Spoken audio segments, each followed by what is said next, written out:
प्रियात्मन सप्रेम जयजीव आदि मुनीश्वर योगेश्वर परम पूज्य सत्य सम्राट सद्गुरुदेव सिमनी जी का वचनामृत से एक बूंद। शब्द का अपार बोल। शब्द शून्य मात्र नहीं है, शब्द वस्तु नहीं है, वस्तु है। विभिन्न प्रकार के शब्द का विभिन्न रूप में पंचतत्व पर धक्का लगता है। आकाश, वायु, अग्नि, जल और पृथ्वी सब पर इसका प्रभाव पड़ता है। जितना धक्का इसका बाहर के तत्वों पर लगता है, उतना ही शरीर के भीतरी अंगों और तत्वों पर भी लगता है। यह धक्का निष्फल नहीं जाता, किंतु बहुत बड़ा प्रभाव डालता है। शब्द का धक्का और प्रभाव लोगों ने प्रत्यक्ष देखा है। कभी कभी डांटने से छोटे छोटे लड़कों के हृदय पर इतने जोर का धक्का लगता है कि वे गिर पड़े और बेहोश हो गए हैं। शब्द के धक्के से फूल आदि धातु के बर्तन झनक उठते हैं। हिम्मत के साथ डांटने पर झपटाता हुआ शेर भी रुक जाता और निर्बल हो जाता है। शब्द संकल्प रूप भी होता है। भावना, मन, इच्छा और संकल्पों का शब्द एक स्थूल रूप है। सारी इच्छाएं, सारी भावनाएं और सारे संकल्प शब्द के रूप में होते हैं। हम मन में जिन वस्तु की इच्छा करते हैं, वो इच्छा शब्द रूपिणी हुआ करती है। हम भीतर मन में जिन बातों को सोचते हैं, सभी शब्दमयी होती है। मन के भीतर का विचार रूपी शब्द व्यक्त नहीं होता, उसका स्थूल रूप नहीं होता, उसको सिवा हमारे मन के दूसरा कोई नहीं सुनता, पर होता है शब्द रूप ही। यह करना चाहिए, यह नहीं करना चाहिए, बहुत से लोग इस तौर पर सोचते हुए व अपने मन में बातचीत करते हुए मुंह से भी बोलते जाते हैं। कितने मन से सोचते हुए हाथ भी चमकाते और फिरते जाते हैं। इनको देखने से मालूम होता है कि ये किसी दूसरे से बातचीत कर रहे हैं, पर वहाँ कोई दूसरा नहीं रहता, केवल उनका मन रहता है।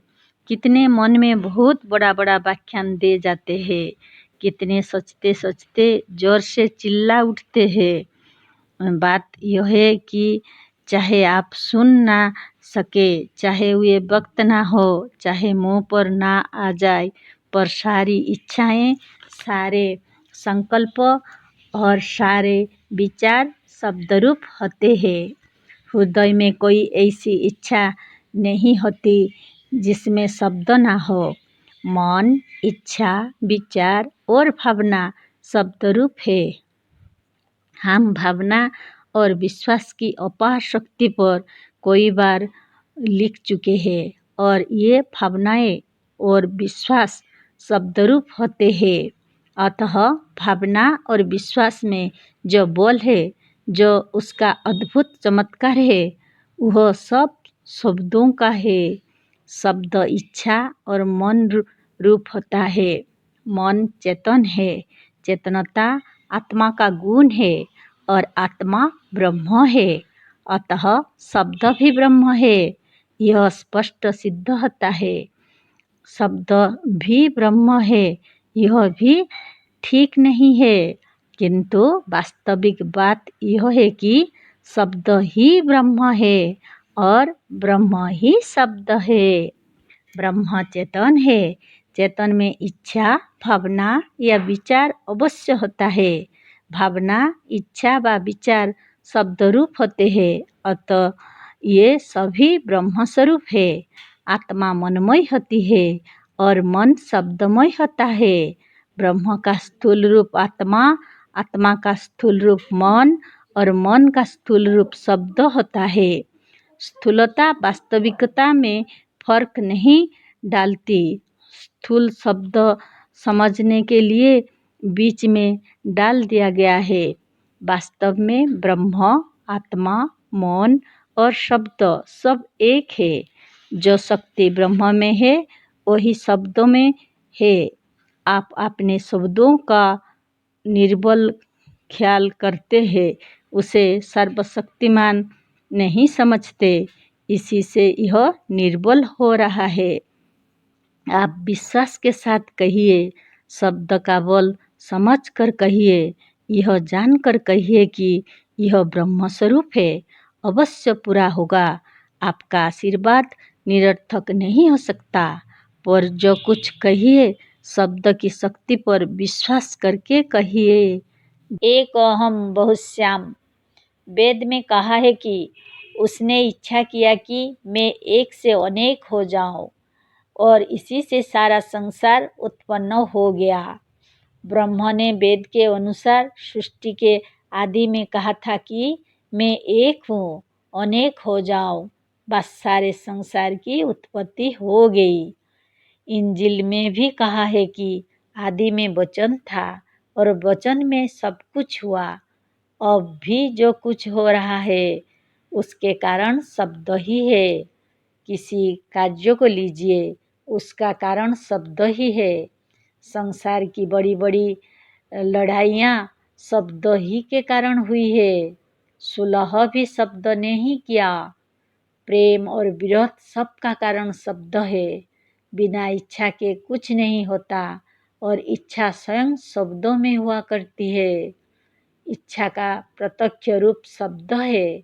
शब्द इच्छा को व्यक्त करके और अपने धक्के से सारे संसार को हिलाकर इच्छा को पूर्ण कर लेता है।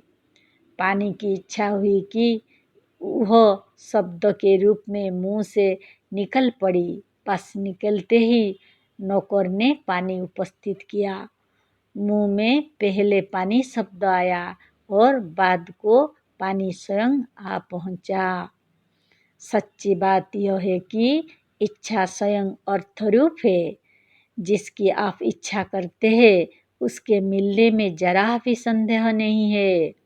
जिसकी आप इच्छा करते हैं वह इच्छा स्वयं वह वस्तु है। इच्छा सफलता की वह सीढ़ी है जिसके बाद सफलता स्वयं खड़ी रहती है। इच्छित वस्तु को प्राप्त करने में देरी नहीं है, पर ना मिलने का कारण है कि इच्छा के जो शब्द हमारे भीतर से उठते हैं उन पर हम स्वयं विश्वास नहीं करते। हमें स्वयं शंका हो जाती है। हम इच्छा करते ही कह देते हैं कि इसका मिलना कठिन है, यह मिलेगा नहीं। हमारे अविश्वास के शब्द इच्छा के शब्दों की हत्या कर डालते हैं। नहीं तो मनुष्य के शब्द में ब्रह्मा की शक्ति है। जो शब्द भीतर से उठे विश्वास के साथ उठे। विश्वास के साथ उठे हुए व मुंह से बाहर निकले हुए शब्द में ब्रह्मा की शक्ति है। अतः कहिए और विश्वास के साथ कहिए कि हम निरोग हैं, आप निरोग हो जाओगे। कहिए कि हम अमर हैं, मृत्यु आपके वश में हो जाएगी। विश्वास के साथ कहिए कि हमें वह वस्तु अवश्य प्राप्त होगी, उसके मिलने से देरी ना लगेगी। चाहे देरी भी लगे पर मिलेगी अवश्य। आप अपना भाग्य, अपना कर्म, अपना संसार, अपनी परिस्थिति और अपने लिए संसार की सारी सामग्री अपने शब्दों और अपनी आज्ञाओं से बुला सकते हैं। आपको जिस समय अपने शब्द की शक्ति का पता लगेगा उस समय आप विधाता और ईश्वर का मुंह नहीं ताकेंगे। ईश्वर आपके भीतर है, आप स्वयं ईश्वर है। आपकी आज्ञा, आपके शब्द ईश्वर की आज्ञा और ईश्वर के शब्द है। आप विश्वास के साथ आज्ञा दीजिए, वह अवश्य हो जाएगा। बोले हुए शब्द से संसार के परमाणुओं में जो धक्का लगता है और इसी से जो लहर उत्पन्न होती है वह तब तक शांत नहीं हो सकती जब तक कि वह अंत तक जाकर पूरी ना हो जाए। पर हमारा अविश्वास इसका बहुत बड़ा विरोधी और नाशक है। हमारे शब्दों से जो लहर उत्पन्न होती है वह विराट रूप ईश्वर की आत्मा को कांपा देती है, वह निरर्थक नहीं हो सकता। एवरेस्ट की चोटी पर चढ़ने वाले ने देखा कि जगह जगह वहाँ पर हिम की चट्टान और बादल जमे हुए हैं। वहाँ पर एक शब्द भी जरा जोर से बोल देने पर चढ़ने वालों के ऊपर बहुत बड़ी आफत आ जाती है। बोलने से एक एक फलांग का हिमखंड या बर्फ की चट्टान ऊपर से खिसक पड़ती है और संभव है कि सब के सब चढ़ने वाले उसी के नीचे दब जाए। बोलने से वहाँ के जमे हुए बादल भी हिल जाते हैं और बरसने लगते हैं। बोलने से आकाश में लहर उत्पन्न होती है, उसी से यह सब हुआ करता है। शब्द स्वयं अपने अणुओं में वह शक्ति रखते हैं जिससे इच्छित पदार्थ बन जाए। हम जिस वस्तु की इच्छा या कल्पना करते हैं वह इच्छा स्वयं वही वस्तु है।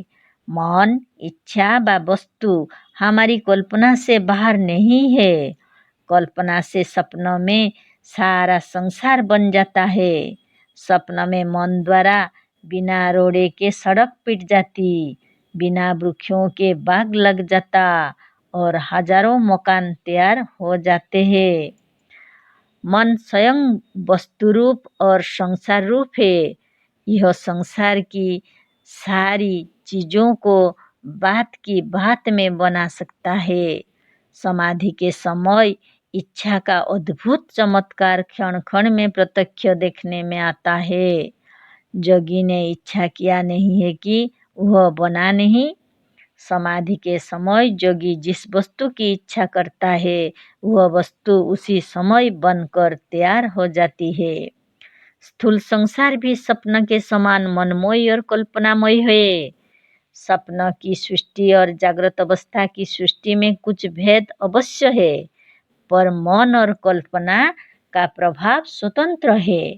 इस पर हम अपने दूसरे ग्रंथों में बहुत कुछ लिख चुके हैं।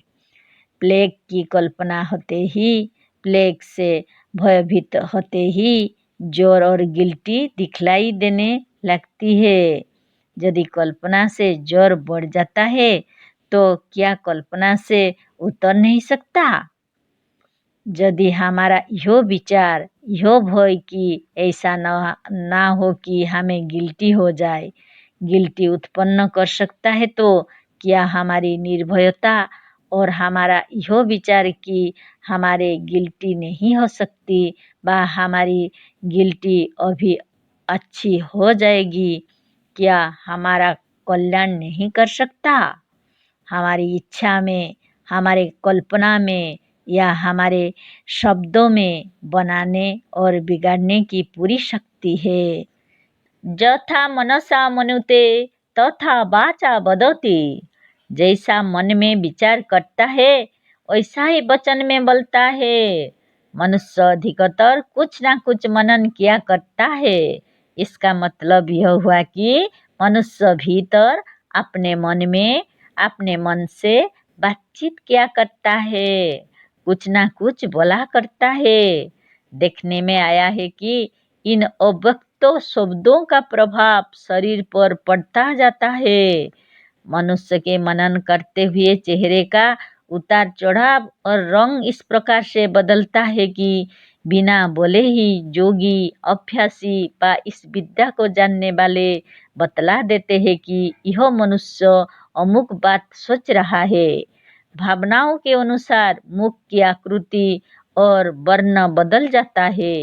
सोचते समय कभी मनुष्य का चेहरा पीला पड़ जाता है, कभी प्रसन्न हो जाता है, कभी ललाट का चर्म सिकुड़ जाता है, कभी भ्रुकुटी तिरछी हो जाती और कभी दोनों कपोल लाल हो जाते हैं। इसके सिवाय और भी कई तरह के रूपांतर और परिवर्तन हुआ करते हैं।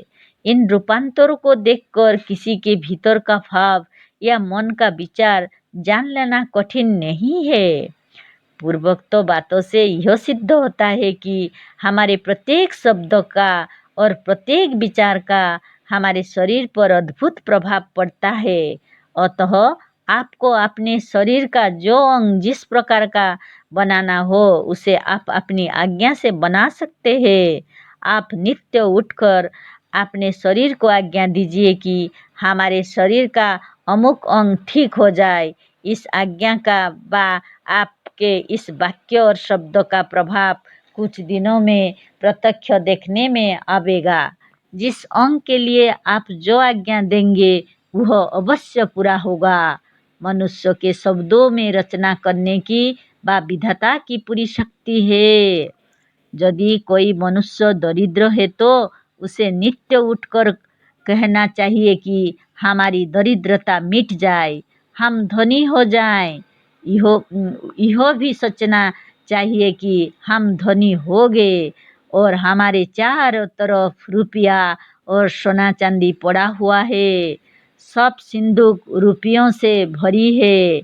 इससे अवश्य दरिद्रता मिट जाएगी।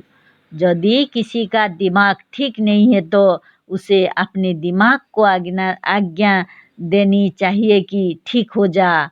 बस कुछ दिनों तक ऐसा कहने से अवश्य ठीक हो जाएगा।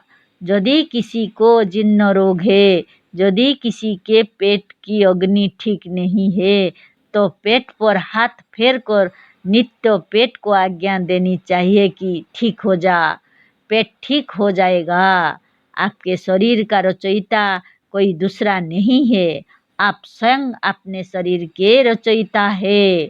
आपके भाग्य का रचयिता कोई दूसरा नहीं है, अपने भाग्य का विधाता आप स्वयं है। विधाता के वचन में जो शक्ति है वही शक्ति आपके वचन में है। विश्वास के साथ जो कहिएगा अवश्य पूरा होगा। जय जीव।